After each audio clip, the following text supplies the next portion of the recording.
भाइयों बात करेंगे धान में दूसरी यूरिया। फसल पीली होने के पहले पहले आपको 25 से 30 दिन तक ज़रूर डाल देना चाहिए। फसल हमारी पीली पड़ जाती है, उसकी ग्रोथ रुक जाती है, कल्ले नहीं बढ़ पाते हैं और वहाँ पर आपको नुकसान देखने को मिलता है। पूरी जानकारी बताएंगे धान में दूसरी यूरिया आपको कब डालना चाहिए और दूसरी यूरिया के साथ आपको क्या क्या मिलाकर डालना चाहिए। सबसे इम्पोर्टेंट खाद हमारी नाइट्रोजन होती है।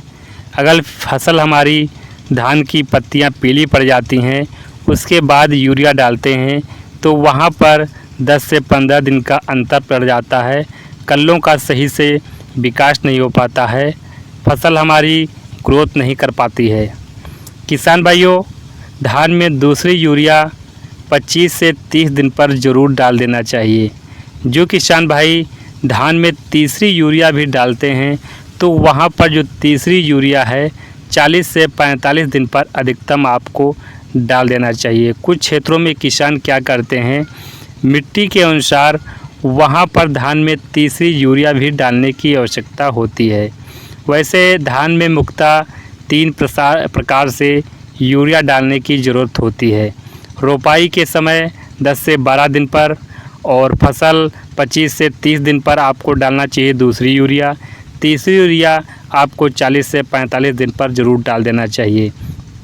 लेकिन किसान भाइयों ध्यान देना है कि धान में दूसरी यूरिया डालने जा रहे हैं, उसके साथ आपको क्या डालना है, हमारी फसल में कौन सा रोग लगा हुआ है, हमारी फसल अगर ज़्यादा पीली है तो उसके अनुसार आपको यूरिया डालने की ज़रूरत पड़ती है। लेकिन यूरिया के साथ आपको केवल यूरिया ही नाइट्रोजन नहीं देना है।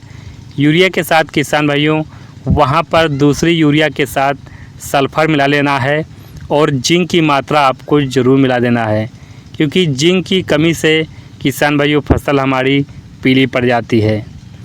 सल्फ़र की मात्रा 5 से 6 किलोग्राम प्रति एकड़ के हिसाब से, जिंक लगभग 200 से 250 या 300 ग्राम प्रति बीघा के अनुसार आपको दूसरी यूरिया के साथ मिला लेना है। बात करेंगे अगर आप वहाँ पर ग्रोथ प्रमोटर को ले रहे हैं तो धनजाइम गोल्ड ले सकते हैं, सागरिका ले सकते हैं जो दानेदार Z++ फॉर्म में आती है, उसका भी प्रयोग किसान भाइयों कर सकते हैं। 8 से 10 केजी प्रति एकड़ के हिसाब से सागरिका जो समुद्री शैवाल से बनाई गई हमारी जैविक खाद होती है और बहुत ही अच्छे से प्रकार से काम करती है, क्योंकि समुद्र से जो शैवाल होते हैं उससे बनाई गई होती है। इसमें लगभग 14 प्रकार के वहाँ पर पोषक तत्व पाए जाते हैं, जिससे धान की फसल हमारी अच्छी प्रकार से ग्रोथ करती है, कल्लों का विकास भी अच्छे से देखने को मिलता है। यूरिया आपको दूसरी यूरिया में आपको लगभग 30 से 35 केजी प्रति एकड़ के हिसाब से लेना है। अगर फसल आपकी ज़्यादा पीली पड़ रही है तो वहाँ पर जिंक की मात्रा भी आपको मिला लेना है। किसान भाइयों, अभी हमारे एक भाई साहब का कमेंट आया था कि सर हमारी खेत में दीमक का प्रकोप बहुत ज़्यादा हो गया है, इसमें क्या डालना चाहिए। मैंने पिछली वीडियो में बताया है कि दीमक का प्रकोप तब होता है जब खेत में पानी की समस्या आ जाती है, बारिश नहीं होती है, किसान पानी वहाँ पर साधन नहीं होता, भर नहीं पाते हैं। उस कंडीशन में दीमक कीट हमारे खेत में लग जाता है, पौधे की तना को काट देता है। ऊपर के खींच कर देखते होंगे पूरा तना कट जाता है, ऊपर से पौधा हमारा सूख जाता है।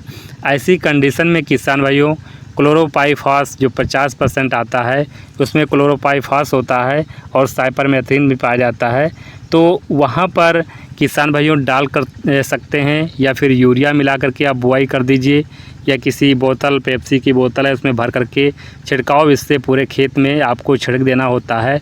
और फिर वहाँ पर किसान भाइयों अच्छी प्रकार से नमी देना होता है। खेत में पानी भरने के बाद ही आपको बुआई करना होता है ताकि वहाँ पर बहने ना पाए, क्योंकि आप क्यारी बनाते हैं, इसके क्यारी से उस क्यारी में पानी जाता है तो पानी भर के और जो हमारी क्यारी बनी हुई है तो उस हिसाब से आपको बांध करके फिर छिड़काव बीज से वहाँ पर बुआई करनी होती है। 100% रिजल्ट मिलेगा। किसी प्रकार की समस्या आ रही है नीचे कमेंट कीजिए, आंसर देने की पूरी कोशिश करते हैं। खेती बाड़ी संबंधित किसी प्रकार की जानकारी चाहिए नीचे कमेंट कीजिए। लेकिन जो भी किसान चैनल पर नए हैं उनसे रिक्वेस्ट है चैनल को सब्सक्राइब कीजिए, वीडियो को लाइक कीजिए, अन्य किसानों को भी शेयर कीजिए। किसी भी प्रकार की समस्या हो खेती बाड़ी संबंधित नीचे कमेंट कीजिए। तो मिलेंगे अगली वीडियो में। जय जवान जय किसान।